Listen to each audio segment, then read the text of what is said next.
Hey, I'm back. My phone just rang. It was my girlfriend. She can't make it today, so la la la. Um, Once this cart gets released, comes down here, pulls the minecart out of the hopper, blah blah blah. We already covered that. The booster will come flying down here into a second holding area for the booster, and it's open by default. So it needs no signal to release the cart. Um, and this is what prevents the system from rapid firing me carts out of the hopper, because I don't want that to happen. What if, you stand on the cart for 2 seconds too long and you get 3 carts there? That'd be ridiculous. Uh, it will close this loop and hold the booster cart as long as you are standing on the switch until you get off of it, and then it'll open again. The booster cart will come flying out, right back in, and then back into this and priming it for the next summon. Now, that's all there is to it for the rail system. And the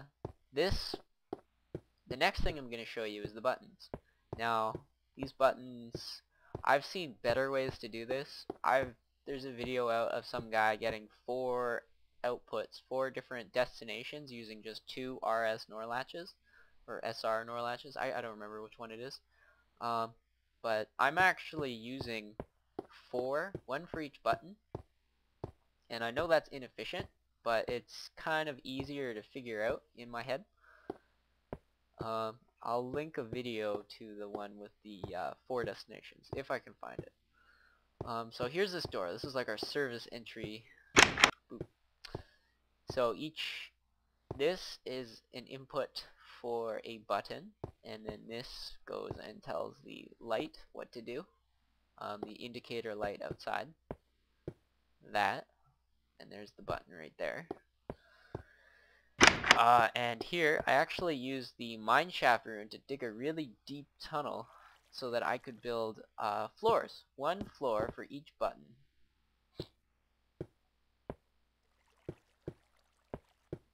And they're all a little unique because I'm a hack. But it's the same principle. I just had to kind of tweak them all to get them all to work.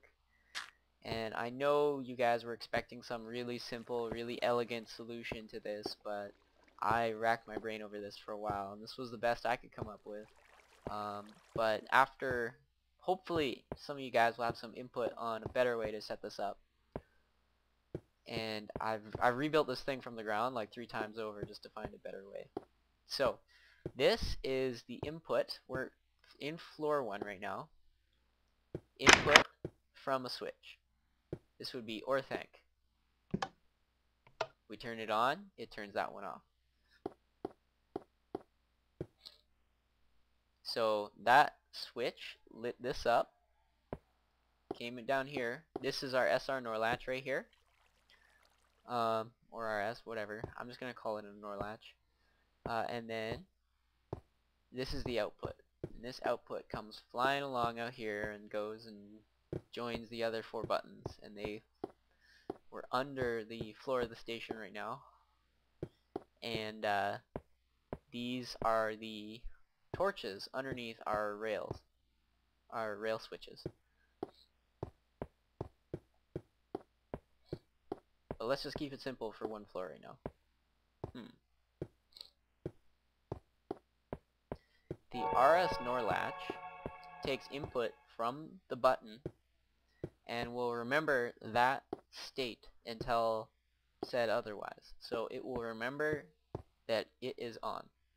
And then this right here is an offshoot of the output, and it actually controls the indicator light. So we have, on the far side of the floor here, we have a single wire which runs through every floor, and this actually will turn off the other NOR latches when one is being pressed. So let's go through our logic. The button gets pressed.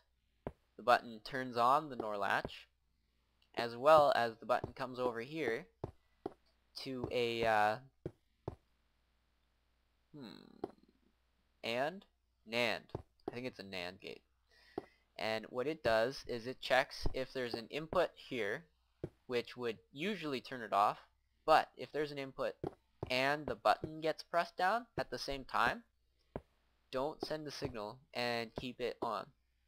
That way, any other NOR latches where the button is on or is not on and the signal gets sent on this wire, they turn off. I know this is confusing. This is even hard to explain. I'm hoping though that you figure it out for yourselves and this is just inspiration for you guys.